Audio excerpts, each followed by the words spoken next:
Why do you want to work out? What is your goal? The most important thing is that you have a vision, that you have a goal. Because without that vision and without that goal, again, you're drifting around and you're never going to end up anywhere. People don't become successful just by accident.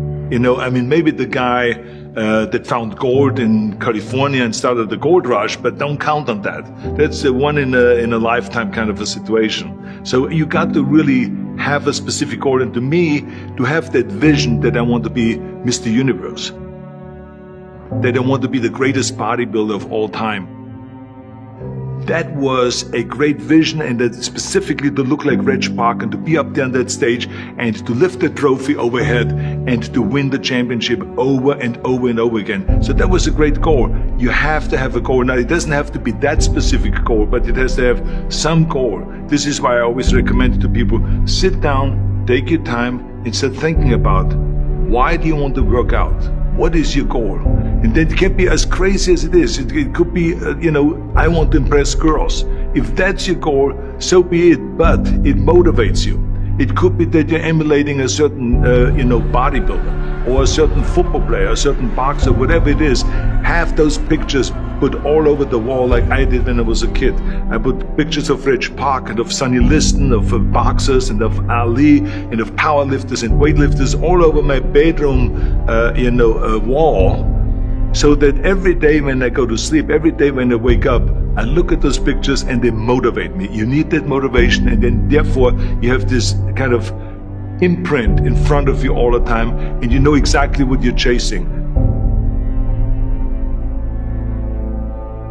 People always come up to me and says, why are you smiling? You're working out 5 hours a day. You're doing the same as the other guys, but the other guys have a sour face. They're pissed off that they have to do another rep or another set or something. I looked forward to another 1,000 reps of sit-ups. I looked forward to another 500 pounds of leg press or squat. I looked forward to doing more and more curls until my arms fall off. Why? Because I knew that every rep that I did and every set that I did and more weights that I lifted, I get one step closer to turning that vision into reality.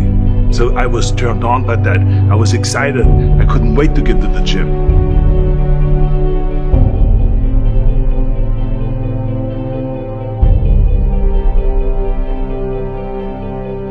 I remember that when I weighed 245 pounds, and Bob Rafelson, the director of Stay Hungry, said to me that I'm interested in having you come in for a reading and work on your acting and all this, because I'm interested in having you in a movie to star with Jeff Bridges and with Sally Fields.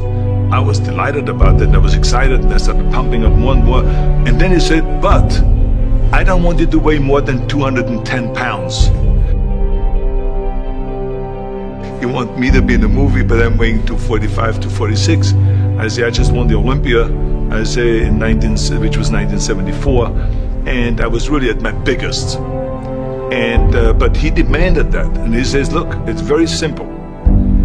On the day we start shooting, he says, I'm gonna put you on a scale, and if you don't make the 210, you're out, because I have someone else in mind.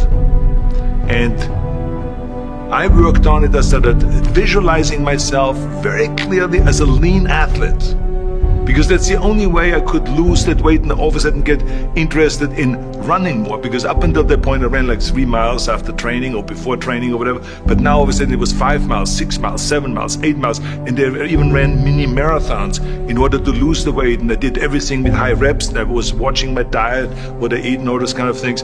And but the day before, I remember we were in Birmingham, Alabama. The day before I was at the YMCA with Bob Rafelson. He was swimming and I was working out, and I was running. There was a track there and I was running. He says, let's step on the scale.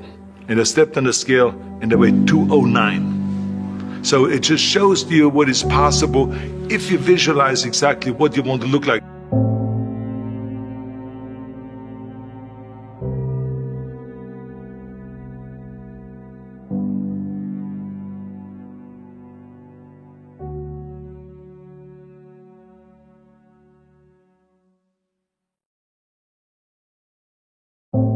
And there was no room for any kind of like, well, I can't get my act together or anything like this, because there's only a certain amount of time. But the key thing again is have the clear vision. Have the specific goal of what you want to accomplish, because then you never go to the gym and you say, the day I feel down a little bit, I don't know what it is all about, I don't know my life, I'm confused. No, I tell you that I was a perfect example of someone that was not confident at all.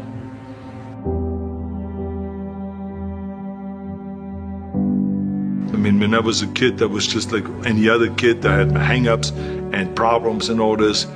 But when I joined the weightlifting club and I won my first little trophy because I did the best clean jerk, and then we went to another meet and I won another little trophy, I started feeling like somebody.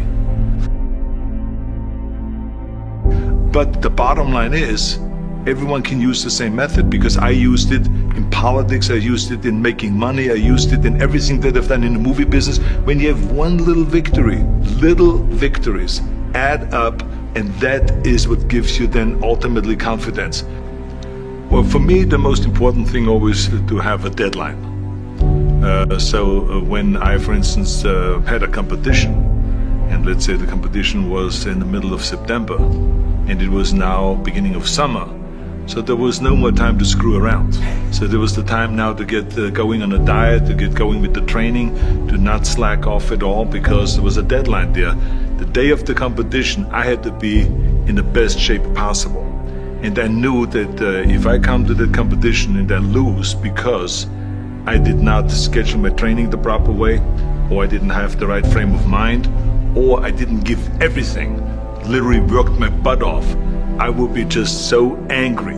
So I never wanted to be in that situation. So this is why it was very important to pick that time and to say, this is when I have to be in top shape, then I work towards that. But it's not just with the competition. I mean, it's the same in the movie business. I mean, to me, it was always a big advantage when I said, okay, my movie starts on April 1, and I have now 3 months, so I have to get really in great shape. So you pick those times. It could also be that you have no movie and you have no Mr. Olympia or no Mr. America, no Mr. Universe coming up or any of those things. But you say to yourself, the summer starts in June. I'm gonna go to the beach in June, and at that time I want to be in great shape. So that creates an urgency that makes you really start training hard and taking it seriously. Because if you don't have a specific plan, then you wander around. I mean, you can have, as I've told you many times, the best ship or the best plane in the world, but if you don't have a specific goal where you want to go and when you want to get there, you just drift around and you never get anywhere. So this is why it is so important to create that urgency and have a specific time when you want to be in shape. Well, I mean, look, everyone has a problem with time, but the day is 24 hours and we sleep 6. Now, I know there's some out there that say, whoa, I need 8.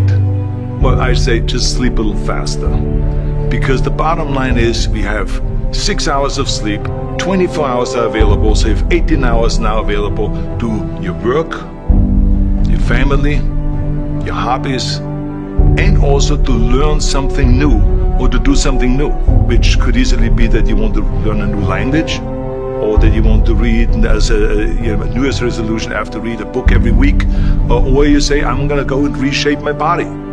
So you're gonna go and take this hour out of your schedule and say, I'm gonna train an hour every day.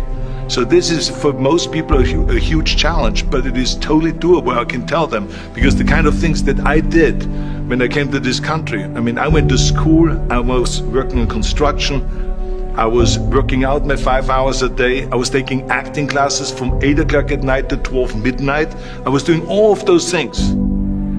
I wanted to make sure that out of the 24 hours of the day, that I don't waste one single hour. Those hours were too precious. And so there I just want to tell people, don't give me this thing, I have a difficult time with the time and I don't have time for this and I don't have that. You have time, you make the time.